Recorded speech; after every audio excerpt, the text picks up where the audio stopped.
I think I do, yeah. Yeah.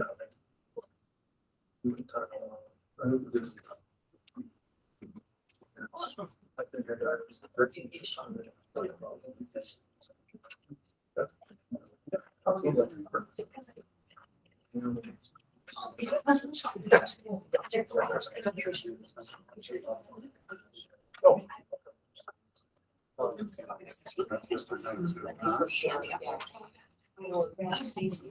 So most of this is within them.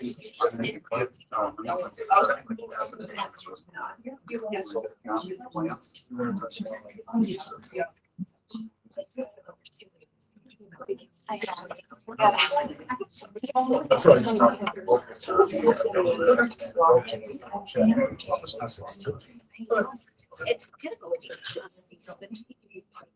always just between if you just search your Google Docs for possible outline, or just search for me and it'll be.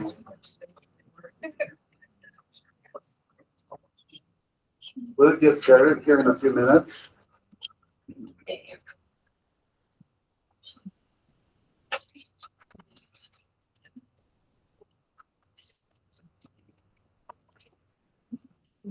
Take more time. What is this? No.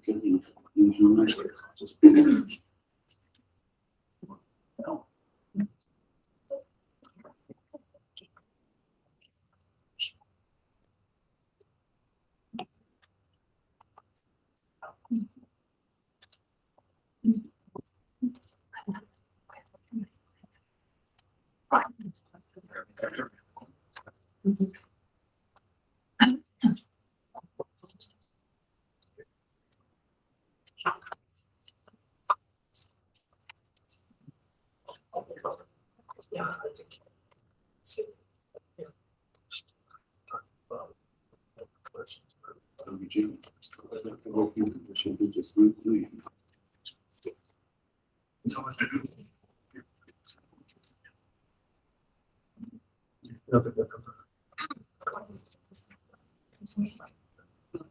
One's sick, one's coach.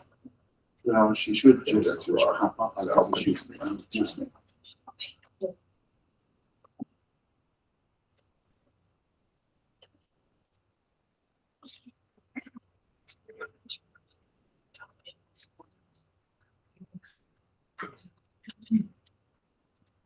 Hey Debbie, are you LinkedIn? I'm not seeing it. Did you check our calendar? So did you get it on your email or calendar?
I'm okay with that. Good morning, ladies and gentlemen. I think we're going to go ahead and get started and know that Debbie from SFA will be linked in and she will join us shortly. The purpose of our meeting today is to explore a program called Success for All. And We know that when we start out, we all have the same goal, and our goal is we want the best program for our children that we can get. We are looking at things like reading proficiency, we're looking at behavioral issues, and we're trying to find the resource that will meet most of our needs, knowing that there is no program that will meet all of them. My name is Jamie McCall. I'm new to your district. I'm your assistant superintendent.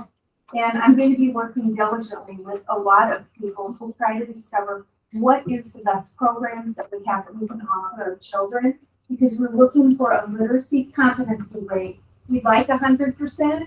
Honestly, if we can get to 80, we're going to be really happy with that.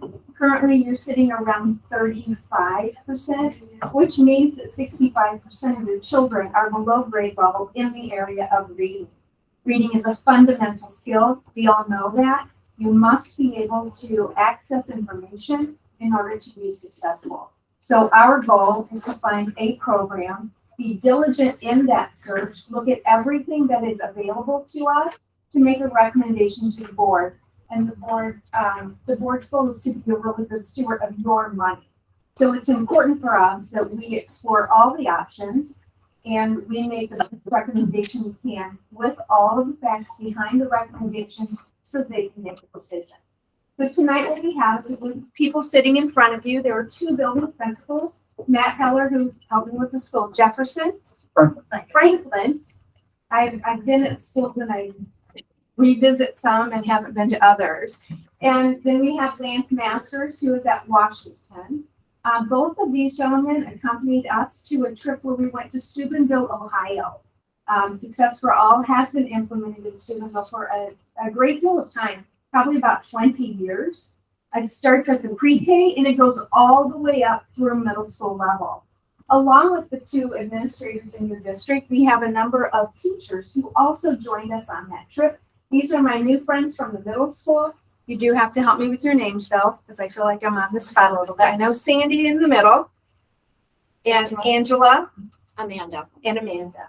So all three of these ladies also had the opportunity to observe in a number of classrooms. We had some elementary staff that joined us that observed in an elementary building, and we had these ladies who were there on the middle school level tour. Just so you know, we are very well aware that having a program implemented for 20 years looks very different than what our program might be in year one. They also start at the preschool level, something that we're going to look at as an option, and they move all the way up. So it's a program that is a school-wide reform, not just a reading program. And we aren't comparing apples to apples, but we are looking at what is best for the students in this district to get to that reading proficiency level. So we have a panel in front of us today. And Jim, did you want to say anything? Well, just, the question came up, why Success for All? And so really what we're looking at is the difference between a literacy solution versus a whole school reform improvement model. The latter suggests that it's that our needs go beyond just the literacy, even though everybody understands that literacy is at the core here in terms of what we're looking at with this program. So right now it's comparing and contrasting. We were originally looking to look at this national model to compare and contrast our own efforts of improvement so that we knew that we were on the right course and are going to accelerate and elevate student achievement levels in terms of getting them to the proficiency levels we all want.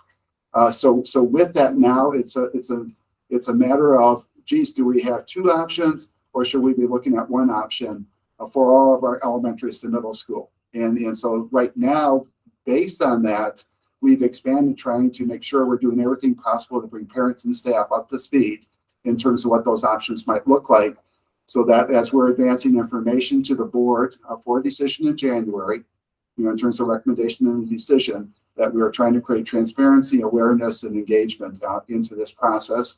We are also looking to send additional staff now that there's interest in the potential expansion of this beyond just two pilots if the board were going in that direction. So with this, I will turn this over to Lance and Matt, in terms of similar to what we would do with any curriculum review, is a matter of presenting that to staff and the parents, so that we create that awareness in terms of what we've looked at and where we might be. And so that's some of the sharing, just like we would do with any curriculum, just the potential here at different sites. And there will be more sessions. This is just, we didn't want to lose an opportunity with the short window. So I will turn this over to you, gentlemen and ladies. You go first?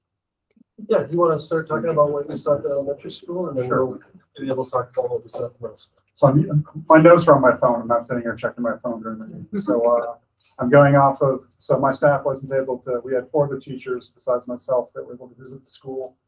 We sat down after our visit and came up with a whole list of bullet points that we then shared out with our school when we got back on Friday morning. And so the easiest way for me to kind of just give you guys information is just to review those notes. Review those notes with you. As Jamie mentioned, we visited school in Steubenville, Ohio, which is in the southeastern corner of the state. We actually stayed in Pittsburgh and had to cross through West Virginia to get to the school, it's just a very interesting part of the state.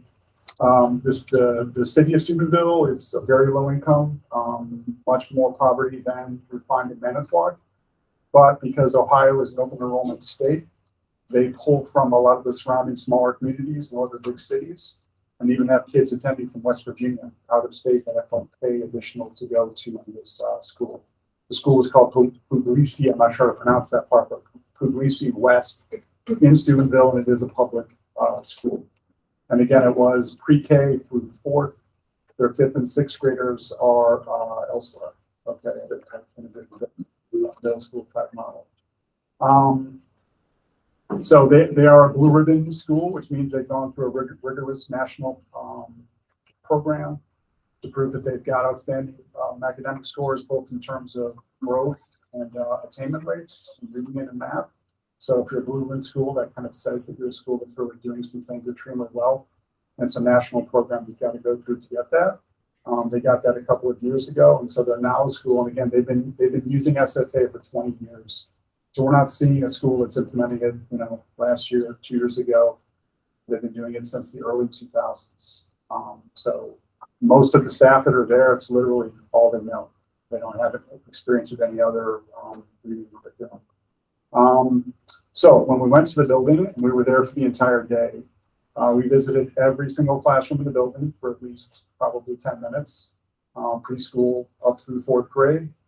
During their literacy block, during their math blocks, we're in every single part of the building. The number one thing we noticed was a really high level of student engagement throughout the day. During the reading blocks we went in, kids were all working in groups, which is a big part of SFA. There was minimal teacher talk. It was teachers giving instructions about kind of what they're going to be working on, kids working in groups.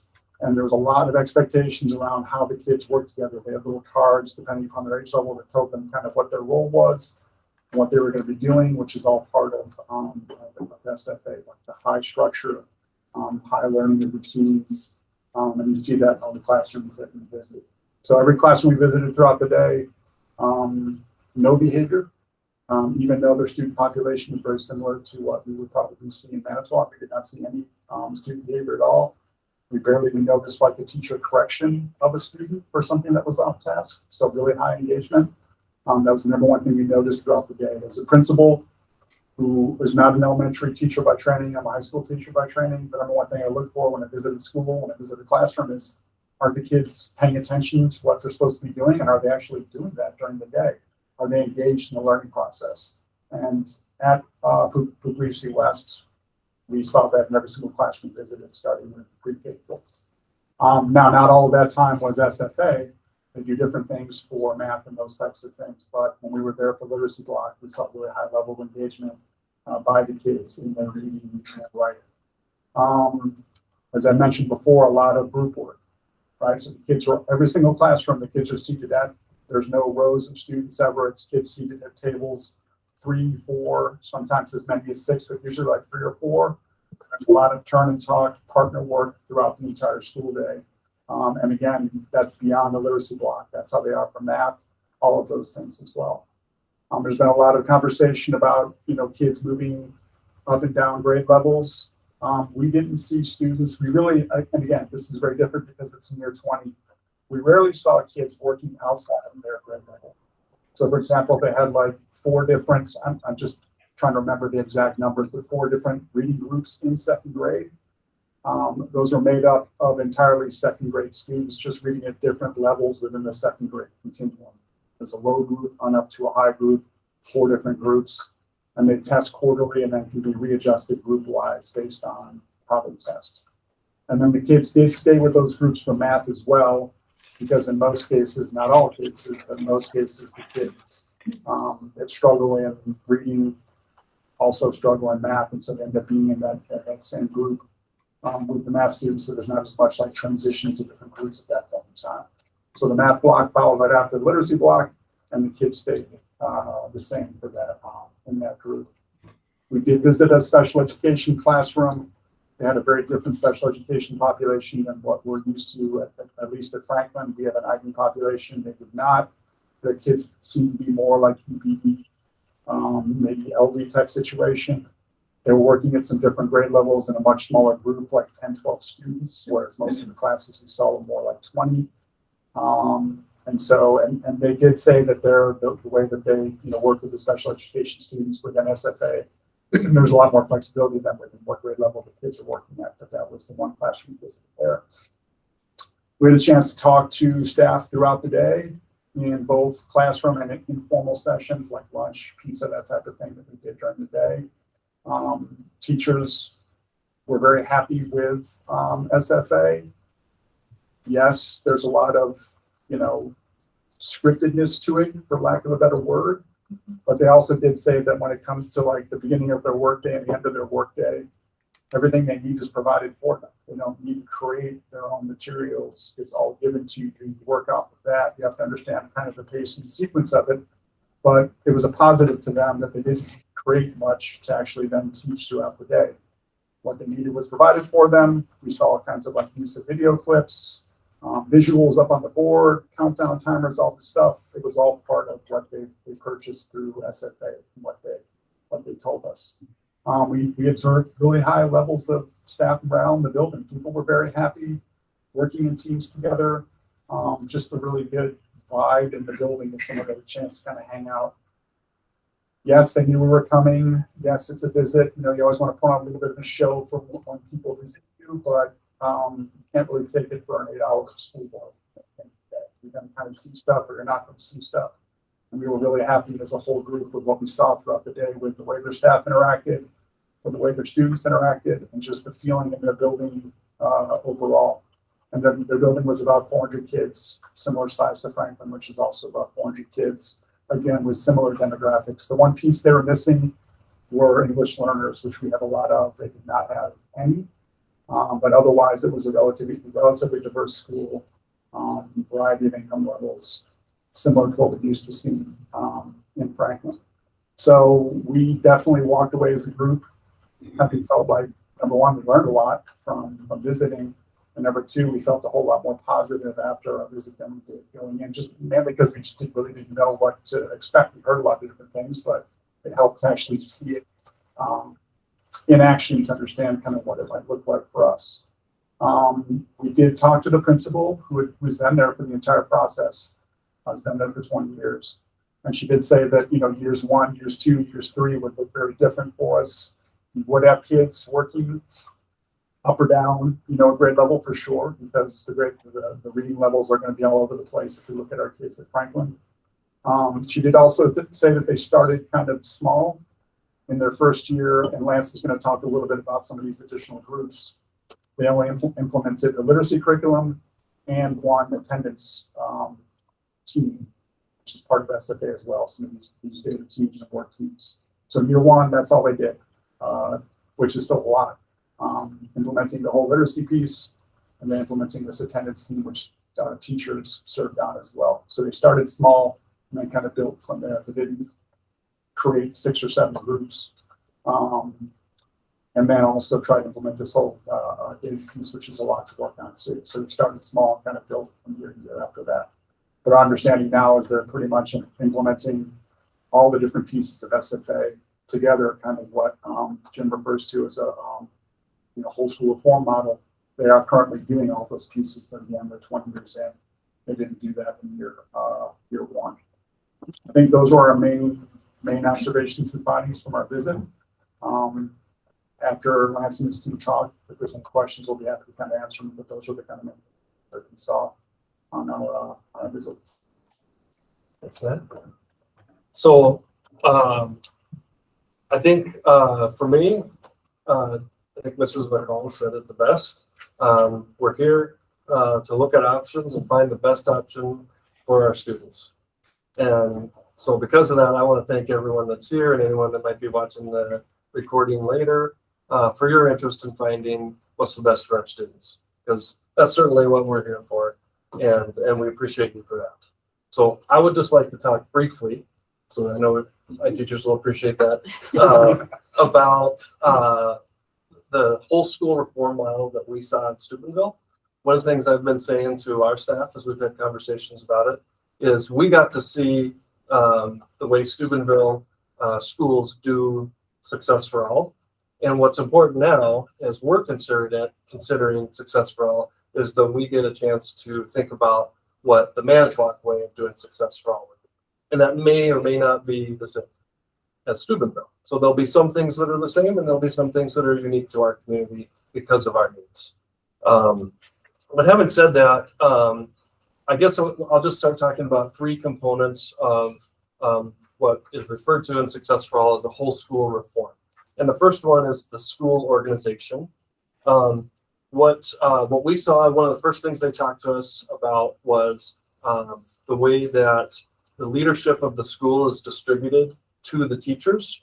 Every teacher is on at least one committee. And the goal, those committees are focused on setting a goal. They meet at least monthly, but over the course of that month, they work on achieving their goal and then set a new goal. When I talked to the principal at their middle school, one of the things he said was, you know, these teams just kind of take on the leadership of the direction we want to go. So some examples of those are what they call community connections, or in Steubenville, they call it the PR team. They had set a goal, I think in October, that 90% of their staff would share something on social media about good things that were happening in their school. And they achieved it, and then they set a new goal. So that's an example of how that team functioned. There's an attendance team. So they want to improve their attendance rate. So they set a goal, and the people on that team are charged with outreach to the students that may or may not be, helping with that attendance goal. And a lot of different positive things. Like one example they showed us was the team organized students to thank parents, give a little gift to a parent when they dropped their students off on time. And that was just one way that they approached trying to improve their attendance rate. There's a family engagement team that's focused on, getting more engagement with families. There's an intervention team that's focused on specific interventions that the school needs to provide for students so that they can achieve. They're a PBIS, so Positive Behavior Intervention System school. So they have a team that's focused on identifying positive character traits that we want to teach our students, and then finding ways to recognize students and support their growth in that. There's a team that's called Overcoming Obstacles. And so that team is really focused on some social emotional learning and goals that the school social worker or counselors have for helping students get along and learn to manage their emotions. And then finally, there's a school solutions team, which is a representative of all of those other teacher teams. And the goal of the solutions team is to make sure that each goal is all pointing in the same direction, and that we communicate the directions that the school is taking through this distributive leadership model. So that's one component, the school organization. Another component of a school reform model that we saw would be, which is I think is a little bit more traditional, they would find in other curriculums, and that's their specific ELA curriculum and assessment system. So you'll get to hear from our teachers about like what that might look like in practice a little bit, and Matt and I can fill in some of that stuff too. But specifically, the first thing they want is to teach students some reading strategies at their level. Wherever they happen to be, they want to teach them some reading strategies. And then beyond that, they're focused on reading skills and sort of that growth pattern so that we can continue moving students who may not be at grade level up to grade level. Built into that ELA curriculum specific work on vocabulary and word recognition, which is something that at Washington, I think a lot of other schools were starting to supplement currently in our curriculum. Something that we already do is the study of the story structure, like plot, characterization, problem solution, those kinds of things, literary techniques. And then there's also focus on writing, the writing process, and the different purposes for writing. And that's sort of embedded in that reading curriculum. The other thing that we talk about is their assessment system. So finding out how students are doing. And they have a system called the Member Center, where teachers are collecting information daily and weekly on student growth in these learning cycles that are part of the curriculum. And then that's collected in a centralized data, and then the facilitator at the school can sort of monitor the growth at that lower level, or the more frequent level. They also in Steubenville are using the same assessment that we use, the STAR assessment, as kind of an interim monitoring progress over the course of the school year. So that's the curriculum and assessment system in a nutshell. And finally, the other part of the school reform model are the classroom practices. And I think that's what we're excited to share with you that we saw. A lot of this will sound familiar because it's the kinds of things that you see in the Manitowoc schools all the time, particularly at Washington, that we're aware of. And some of it is a little bit more structured and some nuance that helps lift up and get that achievement, particularly in reading, but across the curriculum. So classes that we saw focused on a specific learning target. That's something that would seem familiar to anyone who's been in our schools, a specific learning target. The system is built around cooperative teamwork. So we'll be able to talk how that might work in a successful model. I think every classroom we visited was set up in a team structure. And so students were part of a team, and they're working together as they're learning the specific target for the day. Matt mentioned at the elementary, we saw it at the middle school as well, much more student talk than teacher talk. Teachers would introduce lessons and give students time to work in their teams, and they were just used to the process of being cooperative learners. The other thing that impressed us was the way that they've built peer evaluation into the daily learning tasks. So it's expected that if a team produces a response, that other teams are going to evaluate that response using a rubric. And it's just part of the system, and it's accepted, and students know what how they're going to be evaluated as they do their work. And I think the last thing we want to talk about are the celebration points. At the end of a learning cycle and at the end of a class period, the teams are celebrating the learning that they have, and it's represented in this point system. So again, the whole school reform model, there's the school organization, there's the curriculum and assessment, which we can dig into, and then some of the things that impressed us the most probably were those classroom practices that some of which would be familiar to us, and some of which were new and so with that, I would just want to turn it over to our teachers. I think that's probably who you'd rather hear from, just about the observations, experience of visiting the school. Sandy, were you going to? Yep, I'll start. So I'm going to talk a little bit more about the active engagement that we saw in the learning environment that we were in at Steubenville. So I just have to say, I'm a 24-year veteran teacher, and the active engagement in this school was like none other that I had ever seen. I'm not going to say 100% of the students were actively engaged in everything. We did visit one classroom where a young man was, having definitely some issues, having a rough day, and the teacher had called on him, and he made the choice not to respond to the teacher. And there was another classroom where a young man was not able to work cooperatively with another group. So he was sitting in the back of the room, or towards the back of the room, working on it, something at his own pace. But other than that, I know one thing I had kind of questioned when we first went there, when we got our schedule, they had us going from room to room to room, and we were in each room about 10, 15 minutes. And I questioned that because I was like, no, I want to see like a whole classroom. I want to see it from start to finish. But as the day wore on, I saw why they had us do that. And it was truly because in every single classroom we went to, the students were so incredibly engaged in what they were doing. As Mr. Masters had mentioned, the teacher would start with a short mini lesson, but then it was turned over to these cooperative groups, and the students would work together for to hit the learning target. And then after they had work time, the teacher would repeat what the learning target was. She would ask a group a question, and then the group would work on responding to the question. They would give their response, and then after they gave their response, the other groups would use a rubric and talk about their peers' response. And it was just incredible to hear the academic language they would use. They would make a statement like, this group used academic language, they supported their response with evidence from the text, but we're only going to give them a 90% because they only gave one piece of text evidence.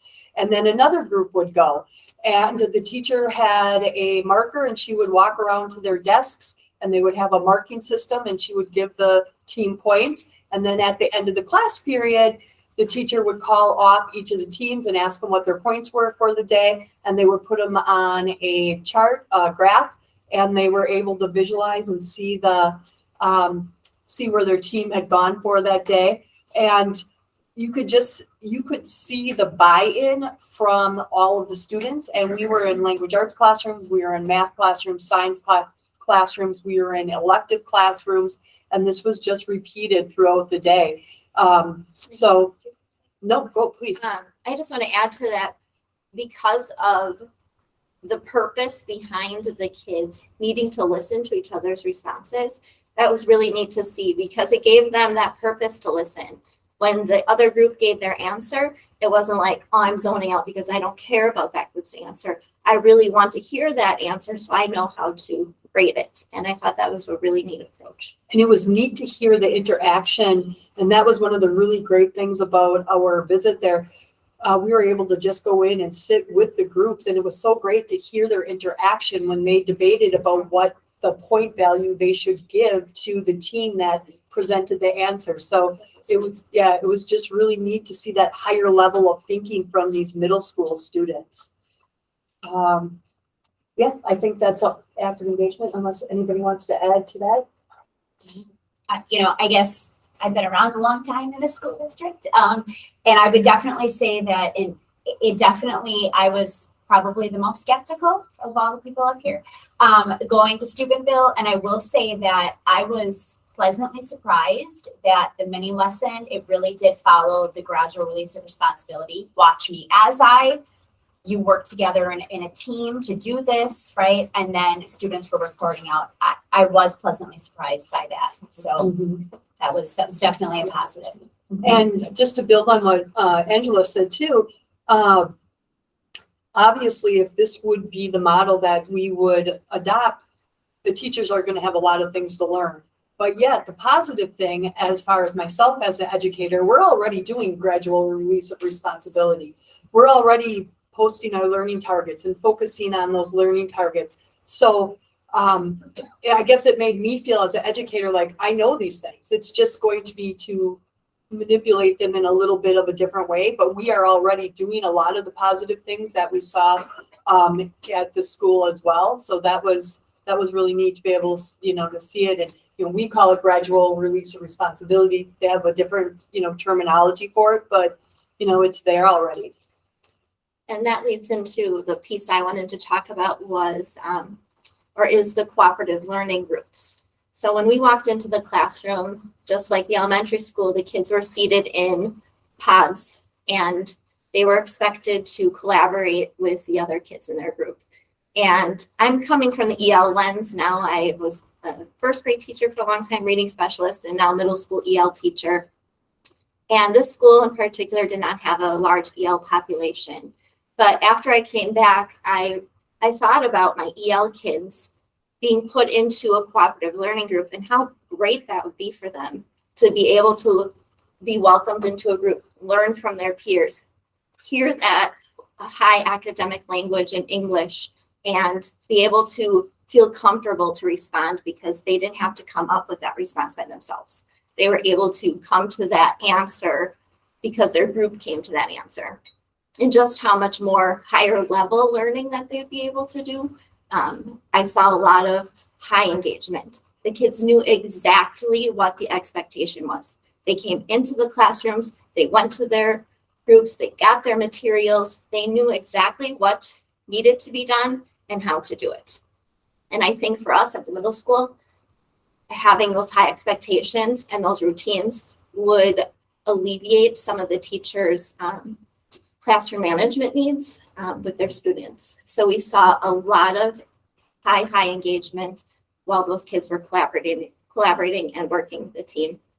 I also really liked the gradual release piece. It's not kids sitting in rows listening to the teacher do a presentation for 45 minutes. It was, here I do a mini lesson, you get to work on this together, come up with your answers, use this academic language, and then report out, which I think was really great. Kids were supporting one another. One of the students was having difficulties sounding out a word, and her partner sitting next to her was like, look at this, it has this part of the word, now sound it out. Knew exactly how to teach her partner at her table a decoding strategy. And I was impressed by that. Coming from a literacy background, that student knowing how to teach a decoding strategy to another student was incredible, huge. So that meant that that student knew how to decode and was taught how to decode at an early level. So that was another really cool thing I saw in the cooperative learning group. They were encouraging each other. They would give peer feedback. They would listen to each other's opinions and respond. I don't think that was what the author was stating. And the other student would say, well, why do you think that? And it was just really neat to see them work cooperatively together, and that high engagement and no behaviors really at all. So, and I get into a lot of classrooms in the day, and it would be awesome as a specialist to go into each classroom and know what the expectation is for every teacher, from every student, and see that high engagement. So I was impressed. And then I'm just going to go back again to something that we're already doing at Washington, and I'm sure the other schools as well. But one of the things that we do in our classrooms, we post our learning targets for the day, a learning target for the day. So if you would walk into my classroom on my board, you would see what my learning target is. And I don't just post it up there. I talk to the students about it, and I point it out, and I say to them, this is your learning target today. I say that it to them. And then at the end of my class, then I do for a quick assessment. It might be an exit ticket, and it will be something that pertains to that learning target. You know, do you feel that you hit this learning target today? And we saw the learning targets in action at the school that we visited. It was a little bit more, I don't know if intense is the right word, or more focused maybe is the right word. So they go on an 8-day learning cycle. So they'll have an overarching learning target, and they'll focus on that learning target for 8 days. And then on the 7th day, they will do some type of assessment, and it's very data driven. Once they give the assessment, they will look at that data. They will look at the needs of the students, who has shown that they've hit that target, who needs to have a little bit more support. And then the students that would need more support would have that focus of that extra support with that learning target during their intervention time. So everything is data driven based off of the learning targets that they have to achieve. So again, that was, as for myself, it's like, hey, I'm already doing that. I'm doing my learning target. I'm posting my learning targets. My students are aware of what they're learning every day. They're asked, but now this is just a little bit more focused learning target where, like I mentioned, it was an 8-day cycle, and the data driven, and, you know, deciding as a team then, you know, how are we going to meet the needs of these students? So that was really neat to see their, the way they run their data on a 8-day basis. And all Two. 8 days of the cycle are the same for every skill. So day 1, you do vocabulary. Day 2, you'll do comprehension. Day 3. So every cycle is set up the same. Again, having that predictability, that routine is really great for kids. So I liked seeing that continued cycle building. Yeah, I guess for my elementary colleagues, my former elementary colleagues out there, the 8-day cycle felt very much like guided reading to me. In terms of kids live in a book for 8 days, and so they're all at, you know, a level. They would do vocabulary. They would be reading, you know, that book for the first 4 or 5 days. They would do a writing component piece. Day 6, an assessment. Day 7, and then day 8 would be some kind of celebration. So if I think back to my days at Jackson, you know, what Stacy Yeager and Dean Slager do with their guided reading groups, it was very similar to that. It was just that all of the students in that class were reading at about that level. I know that one of the questions had come up about the kinds of texts that SFA provides. I was pleasantly surprised. We walked into their book room. Many of the same books that we were using in elementary school, like they were reading a Martin Luther King Jr. book, you know, Level M, Fountas and Pinella for my elementary friends.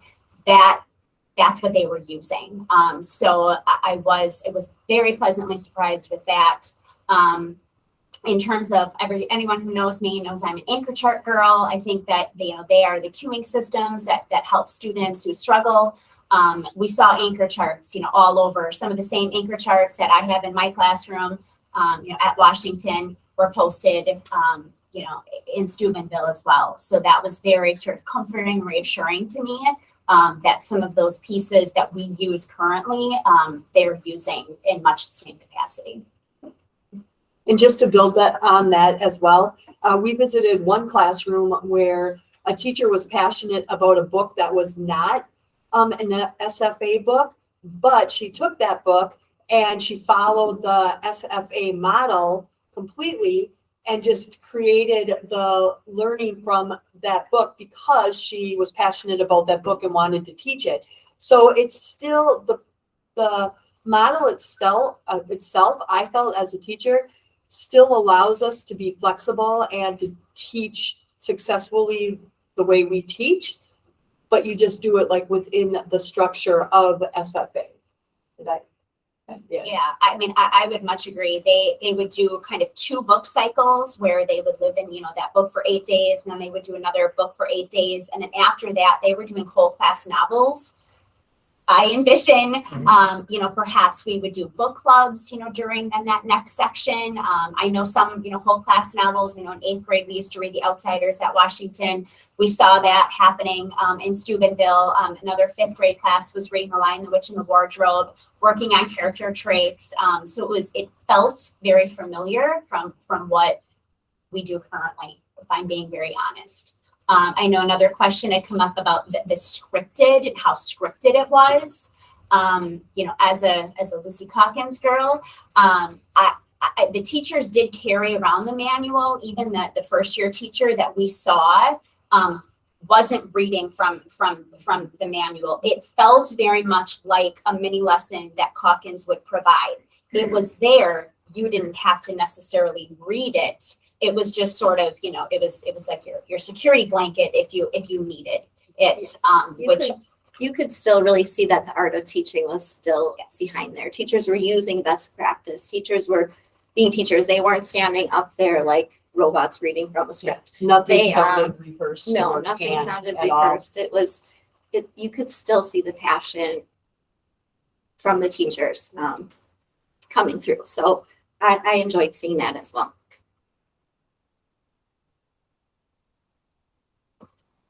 So, thank you for that. I hope that there's time set aside that if people that are here have questions that, you know, that our teachers can answer those questions, or if there's questions specific to the administrators, we could try to help that too. We also have a couple folks that are with us that have joined us that are from SFA in the event that we have questions that we are not familiar with, and hoping that we can have them provide that information for us. Most definitely. My name is Debbie Krestenson. I'm a director of implementation. I cannot tell you how thrilled I am.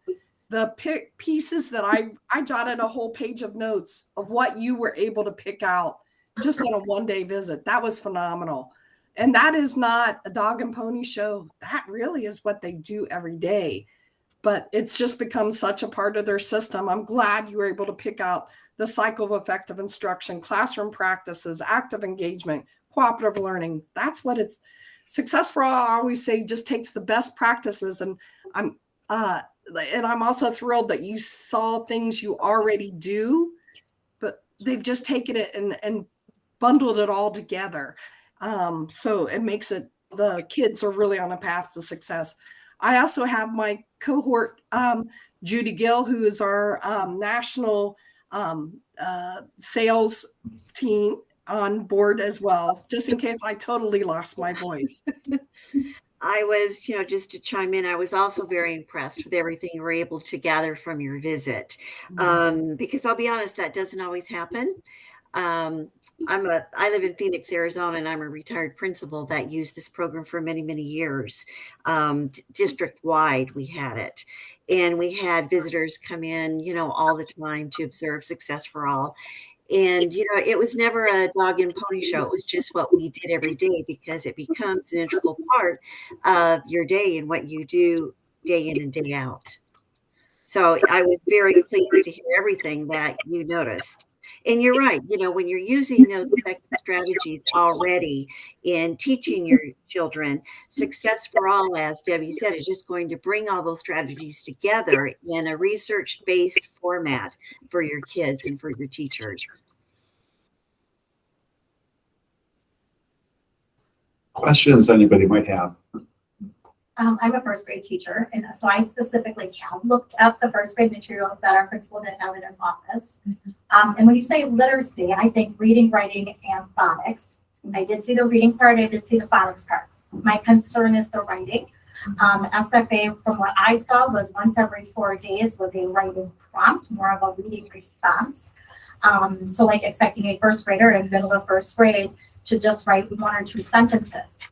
I also did look at the standards that SFA says that the lessons have, and did compare it to what the Wisconsin state standards are. Once again, writing is a huge concern for me. A lot of those Wisconsin state standards. I guess my question for Mr. File is, will we be looking at a separate writing resource program? Because it just didn't seem like it was in SFA. Good question. We've already had a lot of discussion on that. In fact, that was recognized when they were there, and I'll let Jamie speak to that. Yeah, one of the questions that we asked of the principal and the staff that was supporting our visit was, so what's weak? Tell us what's weak. Writing was the one that they identified. And it was the one thing that we talked about as a team is we're going to have a different writing program, whether we go with Houghton Mifflin or SFA. Both are weak in the area of writing. And what we don't want to do is implement it and then find out 2 years later, because our student scores are lagging, that we have a weakness. So it is upon all of us as educators to look at the program, say, where are the weaknesses? What will we do to supplement them before we get started? With SFA, it will be an additional writing program for sure. And I guess just dealing that, I'm wondering from those of you that saw it, in that 90-minute block, like where's that time to do that supplement? So I just want to touch base on it a little bit with the writing, because the kids were responding. I don't know if it was a writing, maybe happened to be there, but they were responding with a paragraph in their notebooks. And I was extremely impressed by the quality of the paragraph. So somewhere along the line, they are getting some good structures on how to write a lead sentence, detail sentence, and a conclusion sentence, which I think would be easier to transfer if you stuck with like a writer workshop or something along those lines. One other piece of the curriculum is it finished about a month early. So there could be time built into like your rotations where you could add a week of a writing process unit because you would have an extra month. Yeah. What am I missing? I mean, I can't speak to the 90 minutes because we didn't have an opportunity to visit the elementary. I would have loved to have seen the elementary as well. We saw a 60-minute, a 57-minute 57. classes within that time. So you're right. It isn't a writing program. They were very forthcoming with that. You know, that's a concern for sure. Mhm. I think we can come up with some real solutions around that, though. Yes. As long as it's teaching them how to write, how to respond to their reading through writing, which I think was very strong. And I was just going to build on that too. Somewhere along the line at the school, they are teaching writing though, because I had the opportunity to sit by numerous students and look at their responses. And as Amanda said, topic sentences supported with text evidence, concluding sentences, the sentence fluency itself, vocabulary, word choice, very, very strong. So again, that's just, definitely an area that we identified that we would have to come up with a solution for. And the other thing I would add to that too is if you dig into their scope and sequence, you can see where through the course of the cycles, they do use the modes of writing and the writing process. There's specific learning cycles that are addressed specifically around writing. It's just that when we asked the middle school in Steubenville, we asked what's the worst part of this? It seems that was the thing that they said. It was like, well, we felt like we had to supplement with writing. And what they supplemented with was really more of a grammar system because we're familiar with no reading. It's theirs. So I just want to add to that is I've heard that Lucy Calkins that her writing program is better than the reading. Would you agree as educators? And if so, is that something that we could keep since we're already doing it? Can we keep that part, or is it compartmentalized with the reading that we couldn't do that? It's different. I think at the middle school, we may be able to do that. Okay. I'm not sure at the elementary how that would look. Because again, I didn't see the elementary. So reading and writing really go together. Yes. Like right now in first grade, we're doing nonfiction. So we're reading nonfiction, all the strategies in reading are nonfiction, and then in writing, it's carried over. You're then using what you're learning and reading along with your writing. And I guess that's one thing that jumped out to me when I was looking at those writing standards is, for example, in nonfiction right now, we're spending about 6 weeks addressing the Wisconsin State standards for nonfiction writing. And when I looked at the Success for All standards, there was maybe a reference 4 lessons. But once again, it was those reading responses more. And so I was just like, what are we going to do about this? Because, that was just a big, you're really with that red light on, ooh. And did you have a chance to see anything at the elementary? We did see writing. You wouldn't have visited the classrooms and thought these kids aren't, writing well. They were writing in response to what they were reading. Usually at a pretty high level because the reading levels were high. But we did feel like that was part of it. I would agree with what with all the same points, but I mean, that's something we kind of felt like maybe that was a piece that could be a little stronger too. And we felt the same way about math as well. I really feel like what we're doing in Bridges, we should not change. I know it from previous district that I worked in. It's an amazing math curriculum that I hope would work alongside whatever it is we end up doing. So I wouldn't look to change that either. I wasn't, not to say that their kids weren't doing, good things in the math that we saw, but knowing what our kids do within the Bridges curriculum, much happier with that than what I saw. One area that I would say though that is a difference from what we're currently experiencing here is school readiness. So making sure that our 4-year-olds and 5-year-olds, when they're coming into our kindergarten classrooms in Steubenville, they know letters, they know sounds, they know a number of sight words, and they know school behavior. So that in itself would save our kindergarten, first, second grade teachers so much time when it comes to instruction and when it comes to student behavior and learning how to be a student and a good learner. So that is something that I think if we were to go with Success for All, or even if we weren't, we need to take a look at our preschool and see how can we support our young learners in becoming better school age learners. Can I address the writing piece? Sure.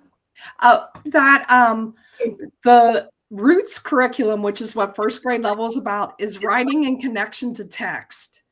A lot of schools have, Steubenville has added, they in fact use our writing from the heart curriculum, but they use that in a different time frame.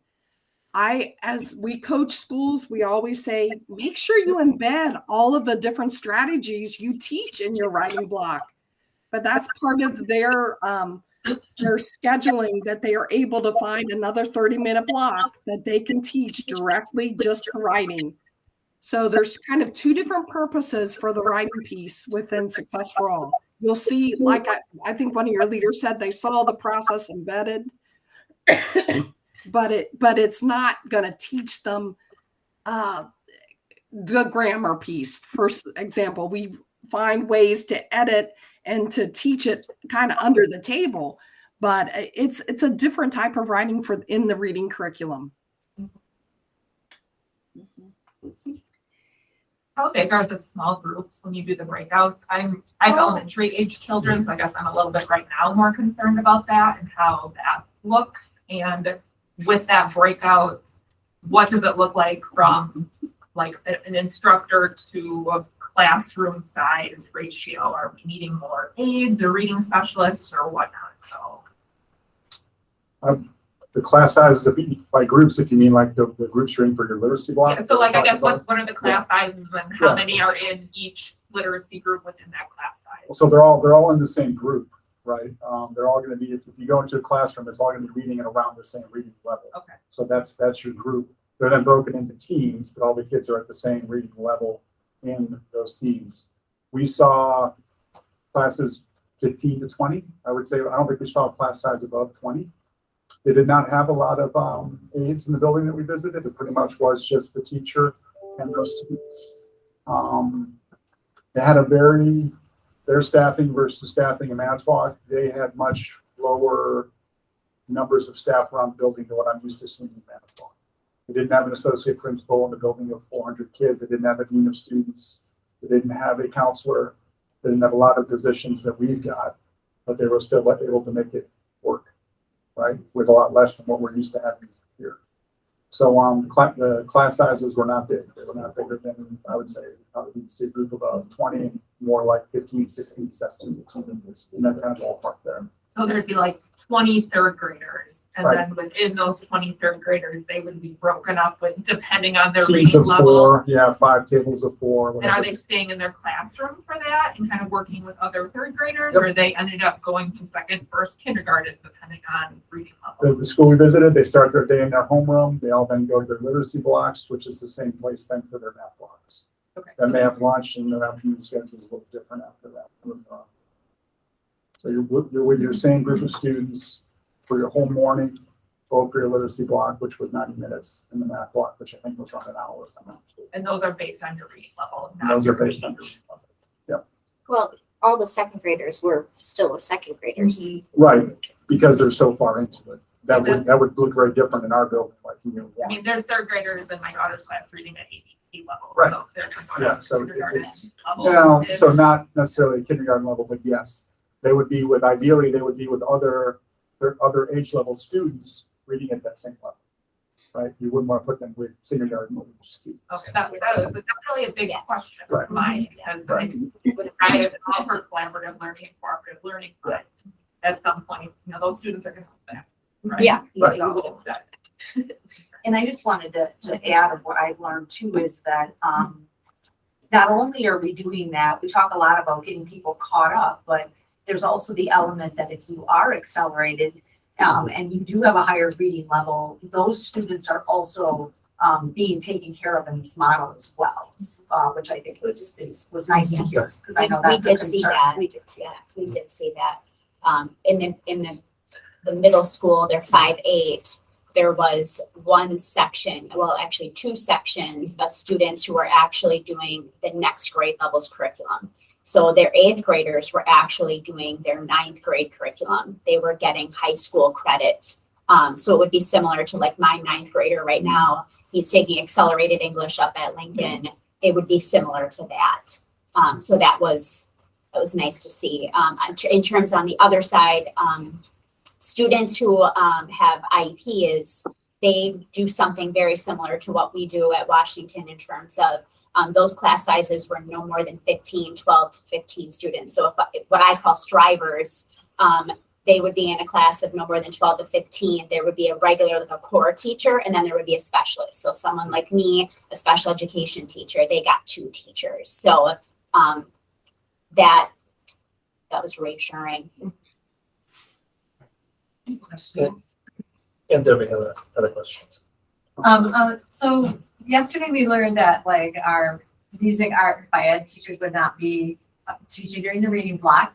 That was reassuring. But my question is, if we would have this program and we start out, I don't think all of our second graders would fit into just high, medium, or low. We would have some kids reading at the kindergarten level, maybe some kids reading at the 4th grade level.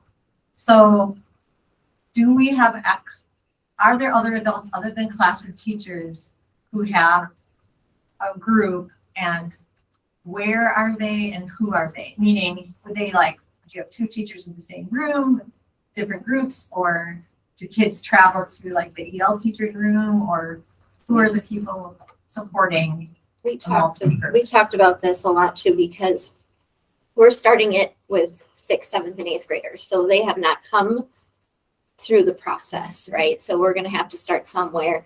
So we talked about maybe an intervention time.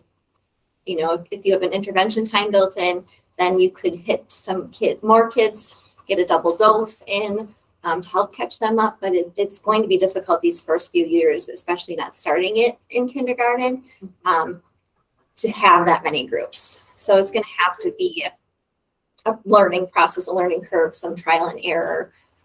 But I think, getting some committees together, some solutions-based teams in place, working around your classroom population, and then looking at that intervention time. Does your school have an intervention time or a time they can see? Went away from that. Our entire district, we used to have like what I need, when, or different names for it at different buildings, but we had that, and then we went away from it to get enough minutes for all of our other blocks. Okay. Your interventionist would have a reading group though, because you're not going to, there's going to be no one's going to be pulled out of the literacy block, right? Kids will all be in their group for the entire 90 minutes. And so all of your other staff, probably not maybe your specialist teachers, but your EL teachers, your literacy interventionists, even your math interventionists who got the background, since no one's going to be removed from that literacy block, ideally you would have them with a group of students. What that looks like, I don't know, because that's the hard part. And where do they go? I'm trying to wrap my head around that because I am an EL teacher. I can't explain that part to you because you have to sit down and look at numbers and figure it out. Like how many, it couldn't be 90 minutes in K-5. Right. You have to, that'll be the tricky part. It's doable, but it's going to require a whole lot of problem solving and creative thinking about what that might look like. Right. I have a question. So in my building, there's just 2 of us at a grade level. So how does that work? Because I have kids ranging, I teach 3rd grade, so I have kids ranging from a level C, which is kindergarten, a special ed identified students already, but kindergarten to 4th grade, and every level in between. It's not. I need more. No, it's not a U2 level. So how does that work with 2 teachers at grade level, or 3 teachers at a grade level when you have 5 groups, or how does that work? And I can speak a little bit to that. A school I have the pleasure of coaching actually on the Big Island of Hawaii. They have 1 teacher at each grade level, and they're and by nature their classes are a little smaller. Granted, they're homerooms, but those kids are even more diversely spread. They do have an extra special ed teacher that they use, but they use teacher aid, not teacher aides. They're a different title there, but they are someone with an education background that are able to take a small group. But I've seen it work in classes, very small. Mm-hmm. One other idea is, you know, you have a fourth grade reading level and then you have a kindergarten reading level. When you're working in the cooperative learning teams, you could strategically place some of those higher leveled readers, and then those lower level readers are still getting access to that high level thinking until the kids start going through the curriculum. We're gonna have to have solutions around our diverse needs of readers that we see. Because even at the middle school, we see kids that are reading at the first grade level. Yes. Don't you think a little bit more though on some of those students that have a more advanced reading level or more advanced in that topic, puts a little more on them in that team? Yeah. Could I don't know. Am I muted here? You're No, good. not- Yeah, go you're not for it. muted. I know if I was muted. I just want to address the question as you think about the instructional levels. And with middle school children, let me jump up to the Reading Edge program because it's just a fantastic program, because this program goes all the way down to the first, second grade instructional level using content for middle grade children. So depending on where their instructional level is, that's where they're going to be placed. And then, of course, it goes all the way back up to honors 8th grade. And then if they still continue to have problems, then we have the intervention, because we have we have tutoring with Lightning Squad for like those beginning phonetic skills. And then we get into theme reads as we start talking more about word structure and more comprehension strategies. So we've got all those middle school kids covered depending on what level they're at. You know, if they're falling at the lower spectrum or if they're the high flyers. And then when we go into the elementary school, when we think about our Reading Roots curriculum, that's the first grade curriculum. But, you know, you may have kids that are in second, third, fourth, fifth grade that are still reading at that first grade level. We have an assessment that's built into our Reading Roots program. So all children are going to be assessed and they're going to be placed at their instructional level. So for, you know, if it works out, we want to keep our first grade students together as much as we can based on their instructional levels, you know, and sometimes some second graders are in those groups as well, because many times this is the first time they're being introduced to a skill. So we want to give them that luxury of time. For instance, you need approximately 168 days to get through the Reading Roots curriculum. Most of those lessons are going to be a 3-day lesson. They get into the last level of Roots and it's a 4-day lesson. So we want those children to have that luxury of time. But if we're talking about second, third, fourth grade students that are still at that first grade level, then you have the assessments, you have that data to determine where those deficiencies are. So we're not going to take those kids on a 3-day schedule because we don't have that luxury of time. We're going to fill in those holes, and that's what Success for All has been used for effectively. It's filling the holes of these older readers that are having difficulties with their phonics instruction. Fill those holes maybe on a 1 or a 2-day, and then get them moving up through it. And then with that data, with the assessment, we know exactly where these kids are.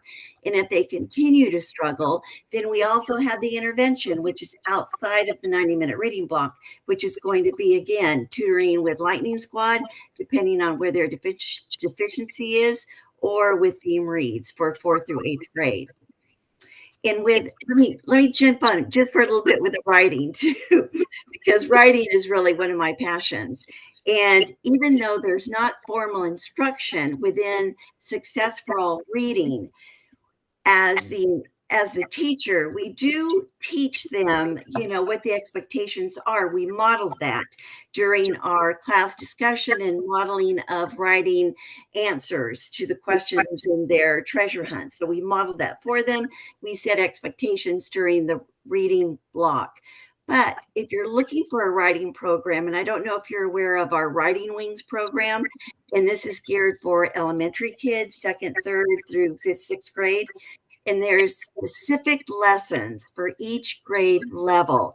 And these are writing to different genres as well as grammar lessons that are built in. So this happens outside of Success for All, but with the same strategies that we use during the reading block, we use during the writing block too, whether it's writing from the heart or writing wings in the higher elementary grades. So I just wanted to address a couple of those questions.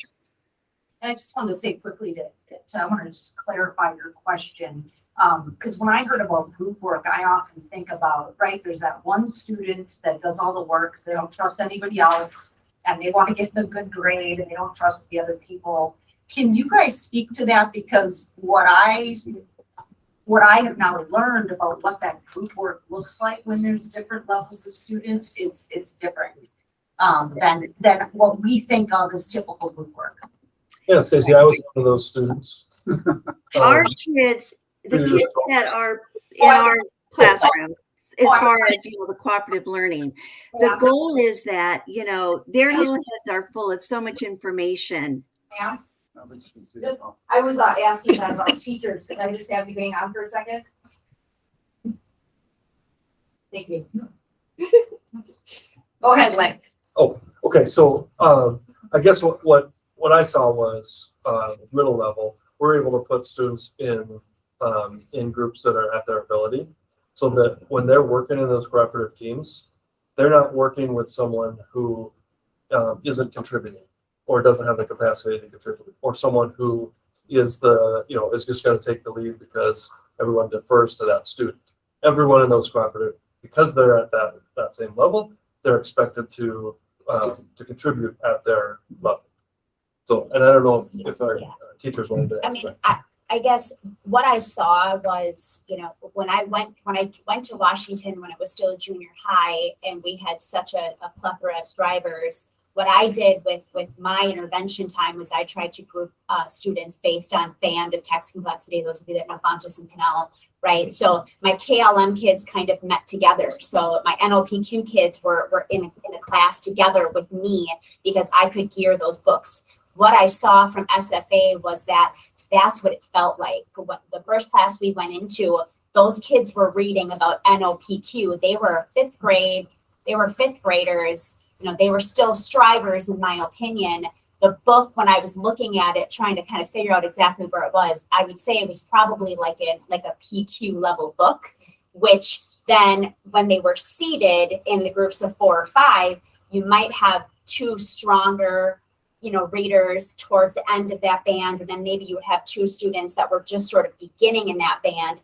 They were actually supporting each other to sort of like comprehend that text. So similar to what I did at Washington, you know, 6 years ago, was kind of what I saw and what was happening there. So I don't know if that helps at all. And I know that's very lingo-y, but I know lots of my teachers are out there. So I did have the opportunity to watch one class that were called the academics, and they were definitely the more academically gifted students that were in the room.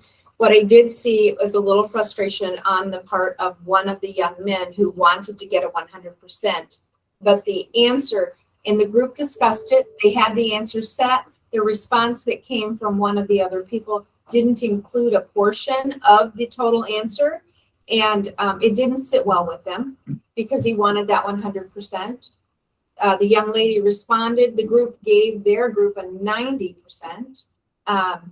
And what he learned in that, I think, was he redirected her for the answer for her to be able to give it again. But you could see that he was checking off every box of you need academic language, you need where you're going to identify this in the text, you need a good response, it has to be accurate, it has to be correct. But he did struggle a little bit with that. And I think there's learning in that too.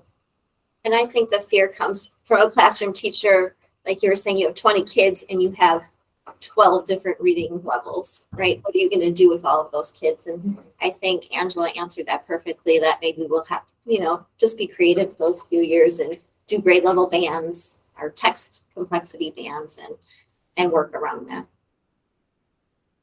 And I just have a quick question or comment on how, like, This is my 4th year at Washington, and I'm gonna be honest, Mr. Matthews has been a little rough with kids' behaviors and getting learning done in the classroom.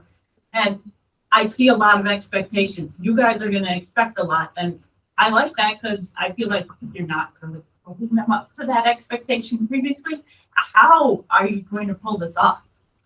And it's gonna be rough at first. Absolutely. And is that gonna affect my kids' middle school years again? It's been rough. I'm hopeful that it will create a culture of consistency and routine, and the kids will come in knowing what to expect in every classroom that they go in. And each teacher is going to have to be held to that same. Right, but like how this will be set up is teachers will be trained this summer and then kids will come in the fall, I'm guessing, and you're gonna start like teaching out your expectations. I think even just that kind of the deal. trying to practice some. We're talking about, if the board makes the decision to go this direction, we're talking about getting the opportunity to start practicing in the spring. With some of these same consistent expectations that are delivering the results that we saw when we visited. And we did talk to our, the staff at Steubenville about what it was like when they first started, and it didn't, we're not going to promise it's going to be perfect. Oh, yeah. Because there's, but one of the things we wanted to do was gather the information about, like, what are some of the things you learned in those first couple of years that you wish you had known then, so that we can apply that, if we find ourselves in that position. My So, concern is my kid's going to go into 7th grade. Mhm. And is 7th grade going to be washed out now too? And then I'm just making sure we're, I guess I'm voicing my frustration. Yeah, no, I guess as a teacher that's been through a lot of curriculums in her career so far, change is hard. Change is always hard. And I think Jamie said it, where our bottom line is finding out what's going to be best for the students. That's going to be at the foremost of everybody's mind. What is best for the students? And the middle school that we visited, they had it maybe a little bit easier, and I don't know if that's the right term, but when they adopted this program, the students that came into there had already had it.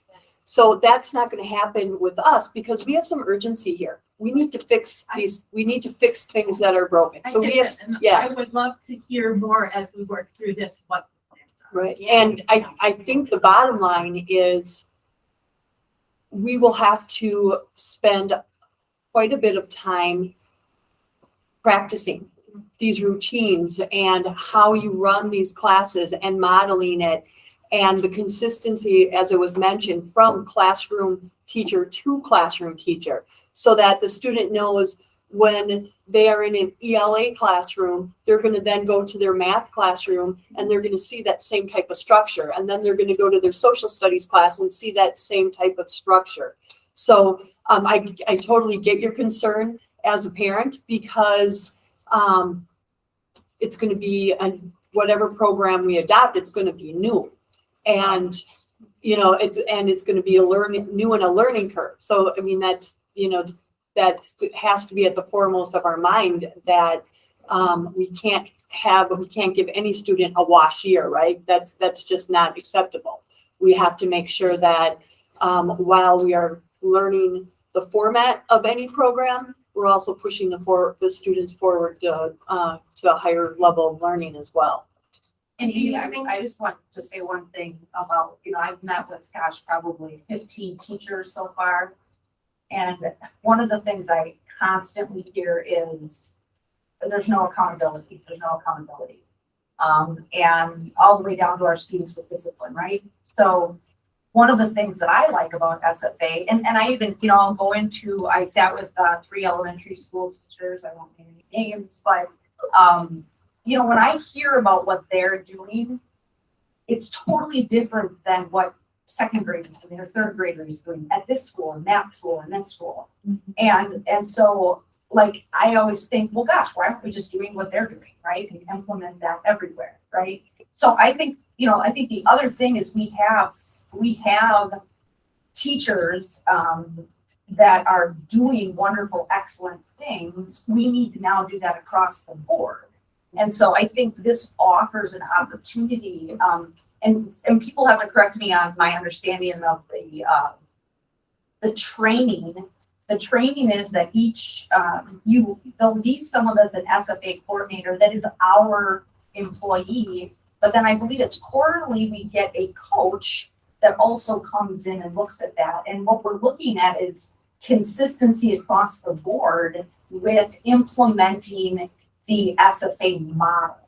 So I think that's a little something that's different than what we're doing now, is that we are asking the whole school. And so that I think someone made a joke, we customize it a little bit based on our population, but we're not gonna manage walk it, or we're not gonna Washington it or Wilson it, right?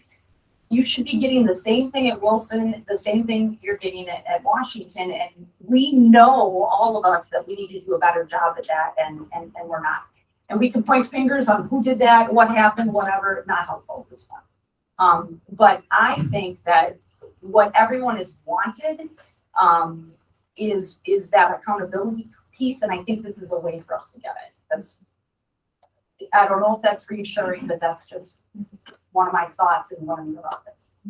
I want to acknowledge what you're saying, though. You're absolutely right. And when we start new programs, students are the ones who pay the price. Absolutely. Now, what we can do for that is we can do as much training as we can. We'll be practicing those skills ahead of time. What we want to make sure that students feel is that consistent piece. And when you think about student behavior, it really is just a communication form. It isn't that they're being naughty. They don't understand the system that we're asking them to be part of. They don't understand the expectations when they're different from room to room to room. If they don't understand the instruction that's being provided because it's 2 or 3 years above their level, you can expect you're going to have student behavior. They act out. That's their communication.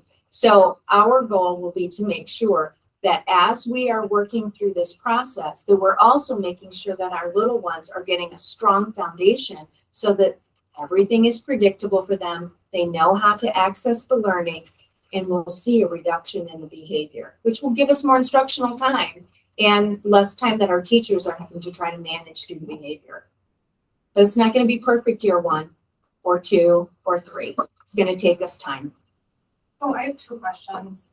First of all, has anyone provided any kind of timeline, like you mentioned, year 2, 3, typically how long that could take for us to start seeing results of this program? Do we have any idea of that? I think we'll see results immediately when you start seeing consistency. Will you see the results that Steubenville is getting right now? No. Not in year 1, 2, or 3. We have to start back at the preschool level, and we have to get with some kindergarten readiness skills, have our kindergartners come to school ready to learn and able to access the curriculum that we're delivering. And then it goes to 1st grade, 2nd grade. We can certainly fill in some of the gaps, but we won't get there right away for sure. Within 2 years, you should see some significant reading improvement within the district. But also what you're seeing is what you're rightfully stating is that will be no matter what we select. If we don't have systems in place and consistency, Right. We're going to continue to have problems, of a magnitude and behavior beyond. So it is important, and that's why, to the extent of this consistency across, I think it was a legitimate question. Why are we looking at 2 pilots and breaking the system? Or now, why are we not, considering potentially one solution across? And so that's what we're looking at to try to build consistency into our programming. That's helpful. And then next, it sounds like there has been success, starting this in the elementary, and then the elementary kids that have experienced it move, expanding to middle school. That makes a lot of sense. We haven't talked about anything with high school. I have 2 kids. Mine is going into 6th grade next year, gonna go to Wilson. Okay, she could potentially have 3 years of this experience. That makes sense. My other daughter going to take eighth grade next year at Wilson. So 1 year in a program like this, and then going to Lincoln where we haven't talked about any kind of program there, that seems inconsistent and is concerning. If I could just speak on that a moment, is I have a school that just started this year in North Dakota, and they've been working very hard in the elementary, middle school. The high school now is doing just things around the cooperative learning, cycle of effective instruction, active engagement. So they're pulling the pieces that are so strong and strongly embedded in their lower schools, and they're now applying them in the high school classes. We do not have a high school curriculum. But that is how they are addressing some of that.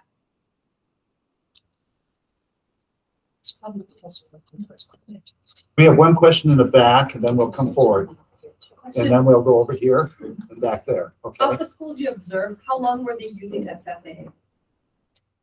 The middle school, just 10 years. And what they did was they started with their fifth graders who had it, from preschool, and on. And then the next year they adopted it 5, 6, and then they went 5, 6, 7, and then they went 5, 6, 7, 8.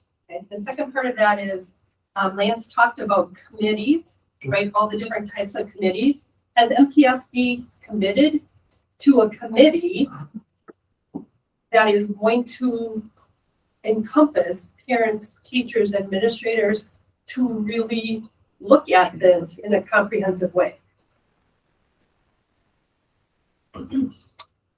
Before adoption, yes.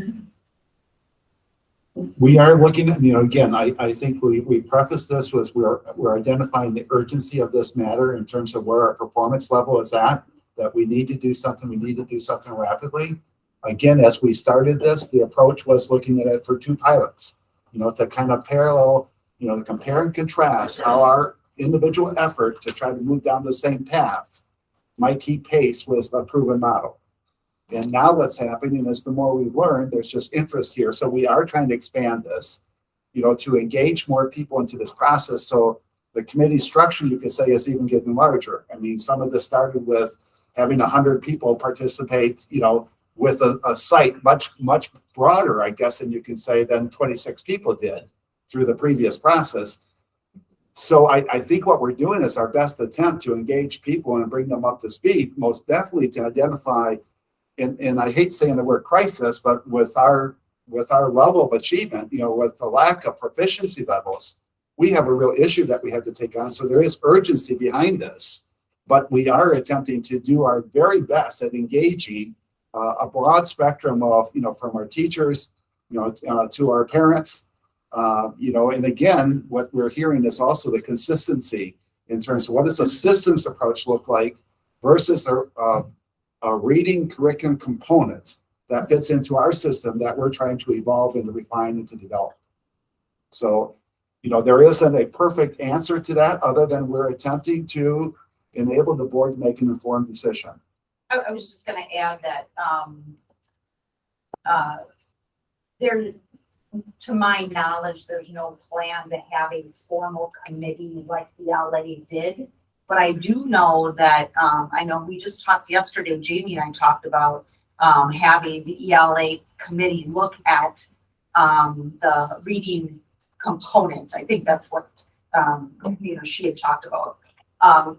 And then as far as the parent piece or community piece, that's what we are hoping to do with these meetings. And this isn't the only one that we're going to have. I know there's one Thursday, I think, at Washington. Is that right? We haven't confirmed that. I would like to have more. Yeah. So, that's where we were hoping that, parents would come and take involved. So I'm going to. I'll just jump in. In my previous district, I was a reading specialist there, and we saw a need for a new reading curriculum. And we vetted quite a few different curriculums. We had teachers pilot. It was about a 2-year process to come to consensus on what we were going to adopt. And I, as an educator now in this district, I feel like there is some urgency to get a really good research-based curriculum in practice as soon as possible. I would hate to see us go through a whole vetting process of this curriculum and say, nope, it's not going to meet our needs. Go through this curriculum, then we're going to have a wash year. We could maybe take the second half of this year and have teachers try a couple of different curriculums in their classrooms and compare and see some reading results. But I would be careful from my prior experience that a lot of these companies are really good salesmen. They want to sell you a curriculum. I would look at the scope and sequences of the curriculums. I would look at that phonics piece very, very closely. And what that all involves is there's a separate phonics component with decodable readers that match the skill being taught with lots and lots of practice. And then again, that whole systems approach of behavior. And do we want to do that too?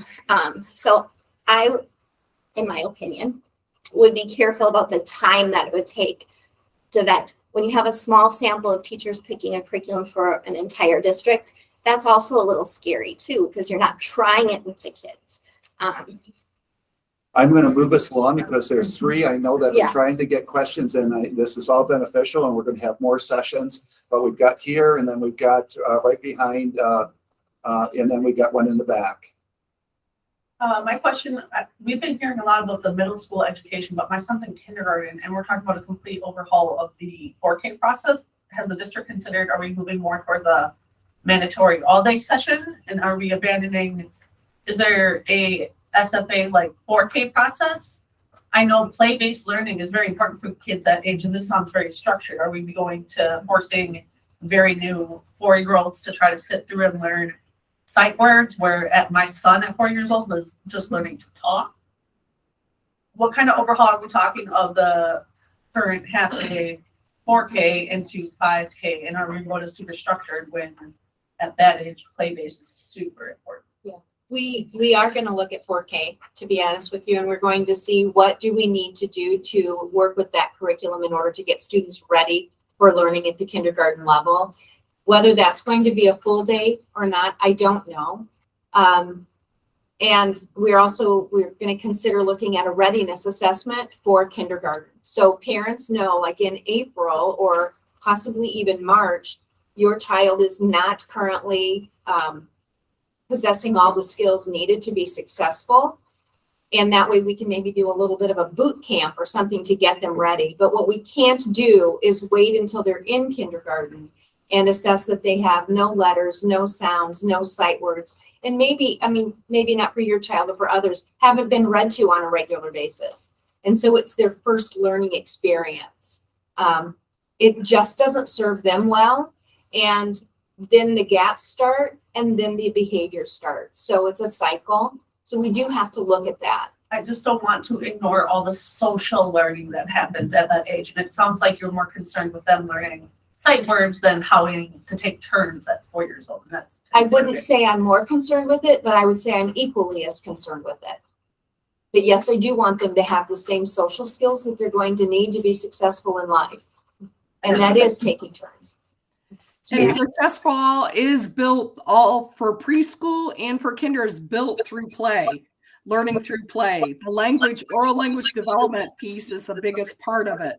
I don't know if you got to see that. And to speak to your part, Jen, did you notice it at West Elementary? They have preschool, then they have a transitional K class, and then they have a K class. So they have also noticed that need for some of those kids just not ready to go, that they've developed a different, and we've worked with them to help them figure that out.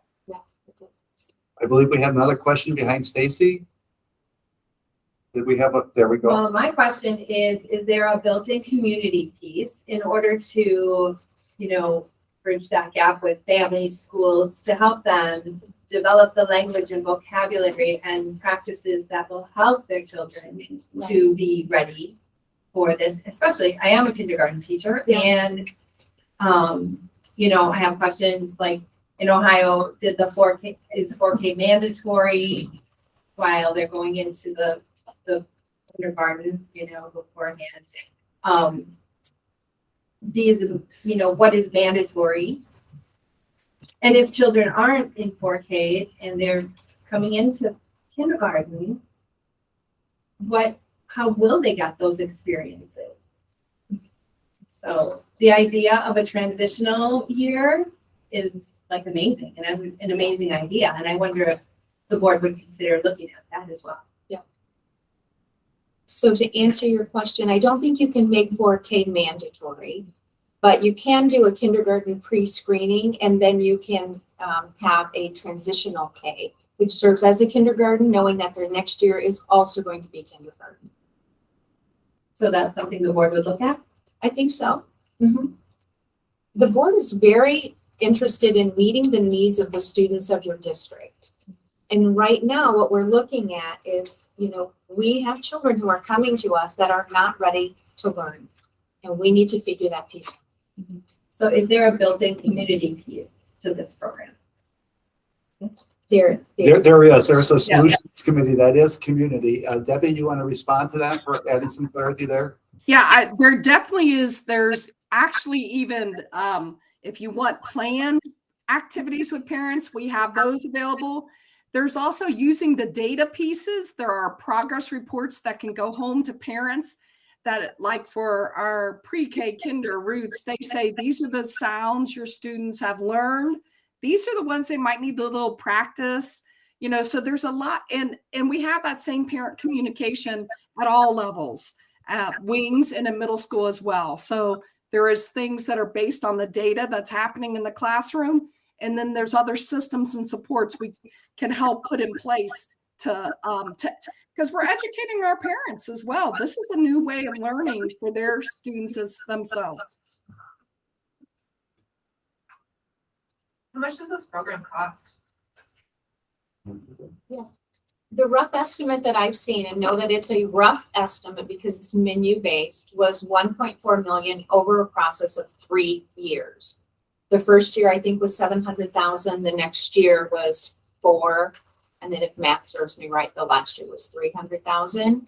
But again, it's menu based. It's very similar to Hope Mifflin, where they will give you a list of the things that you can purchase, and then you can determine which pieces meet your needs. And that includes all the schools under that, or just the pilot schools? What I saw for the estimate, it includes everything from the elementaries through both middle schools.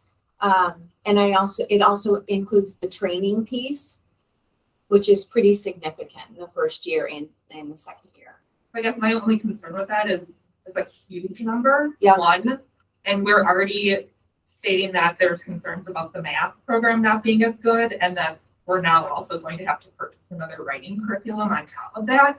So our district in general is pretty low funded, so that's a pretty enormous number. There's a lot of things about the program that sound intriguing, but I also think there's a lot of things that give me pause, especially when you're talking about now wanting to really vet it out and just say, it's crisis, but you're talking about $1.4 million. We also are talking, I just think I think everyone needs to just sit with that number and think really hard. If this were the absolute perfect program and 80% of the teachers in our district bought into it, let's go. But I hope that we're vetting our teachers. I hope our teachers are being involved, and I hope that they're in favor of it, because it's not about the program, it's about the people implementing it. And if they're not for it, this is going to fail, and the people who are going to be hurt are the kids. Well, again, I think we would all agree that the decision that we're attempting to make is what's in the best interest of kids, correct? Right? I mean, so that's where we all need to maintain our focus. Also, what was a very legitimate issue here, as we try to just look at this from a pilot, how do we know what we're doing is going to get to us to where we're going to go? Then the question raised, but now you're splitting the system. So if you've got one program that's better, somebody's going to be a winner and somebody will be a less of a winner, let's say, because I was looking for a parallel of equal success, but we're investing in 2 different systems. And so now the legitimacy is, do we invest in 2? And is one more complete than the other? I mean, really, we need to make an informed decision here. But then also, if we go with one, we're not incurring that cost of the other. We also have ESSER funds, which we have a requirement to spend on a kind of a reform model, because they're recognizing we're giving you a lot of money here over these last 3 years because of COVID, but our kids aren't achieving, and we need to see more evidence-based systems. So that's where, first of all, the pilot would have been covered, for the most part from that.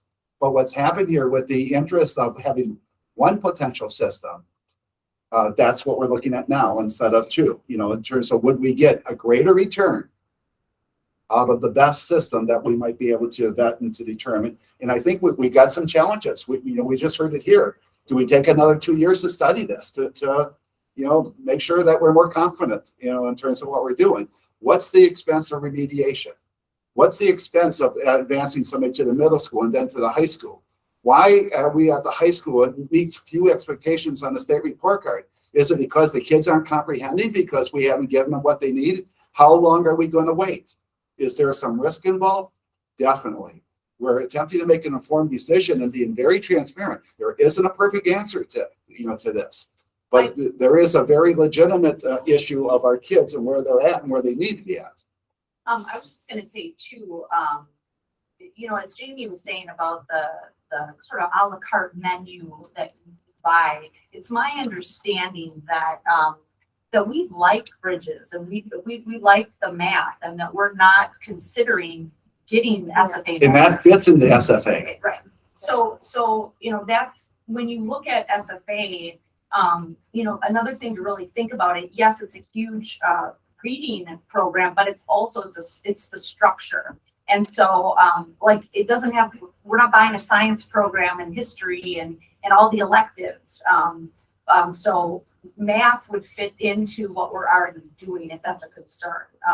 Because we, like I said, we like the math program and would fit right into what we're doing now. And this is also better enable us to when we identify that we need supplemental staff to assist, are we currently having the right people doing the right things to help us where we're at? And if we have a consistent system, does that enable us to make better use of the people that we have, to be more targeted in our response? So there is potential here for savings in redirecting resources for a greater return. I have a concern as well about, so you talk about these groups that, like, I would maybe have this group of 20 that I'm teaching reading to, but in my building alone today that I know of, there were 4 teachers out and no subs. So 100 kids who don't have then someone teaching them reading this, I guess that's a concern that I think the district, I really want you to think, we have a sub issue right now. Yeah. At my grade level, we're very good about helping each other. I may take a third of the class, Terry may take a third of the class, another teacher might take a third of the class. But yeah, what are you doing when there's no sub? Who's teaching? I mean, I know Washington has issues with subs too, who's taking those groups? Yeah, and I would say that I certainly understand that problem. It's across the country right now. It isn't just to this particular district, it's across the country. And I have a problem with dividing a class up and shifting them out, because you're affecting their learning along with those people that you're pushing into. So I'm not sure how to solve the problem. I could probably make $1 million if I had that answer, because you could sell it to every district across the country. And maybe that's a community issue where we try to get the community more involved in those who are licensed and would make a good sub joining us to try to make that so it's not so impactful to our instruction. Because even the way you're doing it now, and I applaud you for being able to do it, you have to do something. It's not the best solution. We don't have a good solution for it. I have a question. So we're basing this on our state test scores, right? So the state test, if I remember right, the state average is about 37. I didn't hear you. The state average is about 37%, I believe. And we're at 35. So I feel like in Manitowoc in the last couple of months, we've really elevated that to the crisis mode, where, I mean, I've been on committees and test questions are evaluated and thrown out because too many kids got it right. And we're basing this on one test where I've got kids that, they didn't show up proficient on that test, but they might be, third grade, we're reading hopefully at a level P by the end of the year.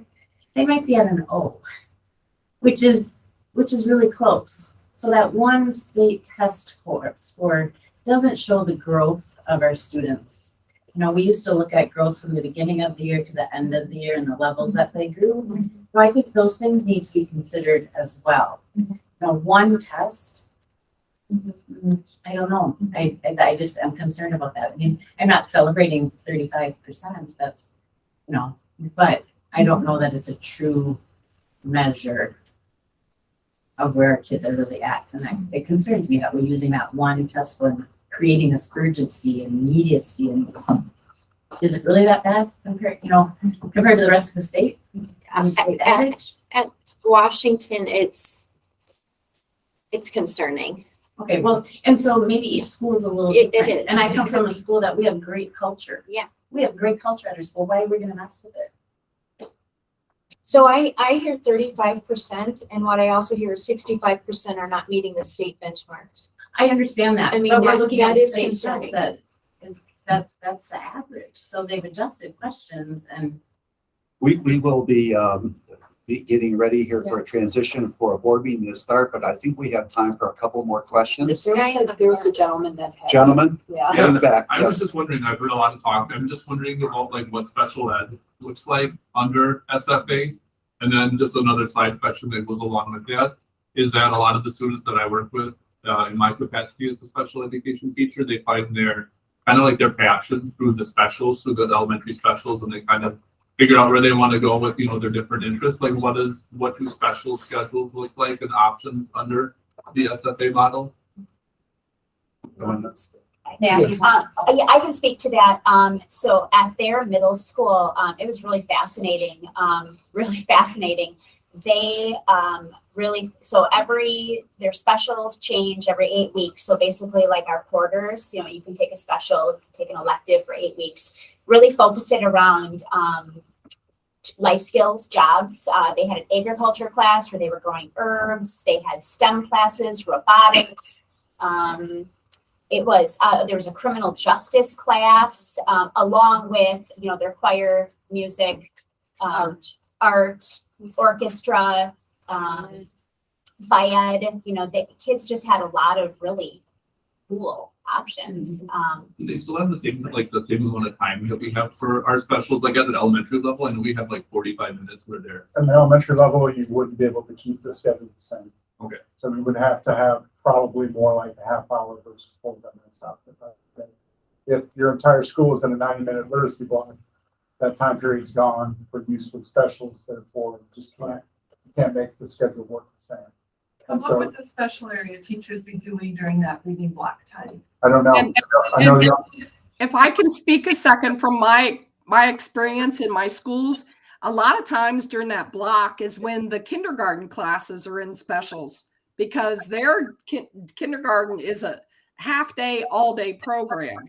So typically that's when they attend the specials.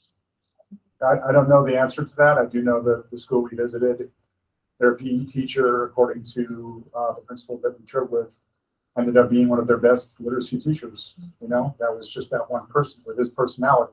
I'm not saying that's what we would look to necessarily do, but the specials would be shorter just due to the loss of that time from the schedule and what those three teachers would do. We got, FIAD, art, and music. We would have to figure that piece out. And then are the special education students, are they like for that literacy block that you talked about, are they in the classroom then with their peers for that 90-minute literacy block? And then is there an intervention that goes along with that? Because a lot of the students that I've written IEPs for, they have like a full-out intervention that I provide, with. We have an ID program, so those students would probably not be with their, same age peers. Depends on the type of program we're talking about, right? So what we observed was very different than what we're used to at our building in Manitowoc. Every school would have to look at it, and figure out what would work for their student population. We have time for one more question. I'd like to thank our teachers and our principals for coming here, and I appreciate everybody coming out to hear this. There will be additional meetings. There are already some scheduled. We again are trying to elevate our collective understanding here about what we're trying to resolve and move forward with. So again, our appreciation, and there's a lot of information on the web now. We have questions and answers loaded up there that was just loaded this week. We will continue to work to refine this, and if additional questions come in, to try to do our best at responding that or seeking out those responses to that information. Some of this will be decisions that are made internally, and we have to figure it out. But thank you, everybody. I appreciate it.